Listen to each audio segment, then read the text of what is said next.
how to show or hide the now bar on the always on display lock screen on Samsung Galaxy S26, S26 Plus or Ultra. First, let's return back to the home screen. Then we swipe down at the top and tap on the settings icon.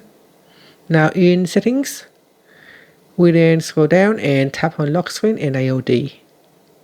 Then tap on always on display. In here, we scroll down, then tap on show now bar. Tap on the toggle button to show or hide the now bar.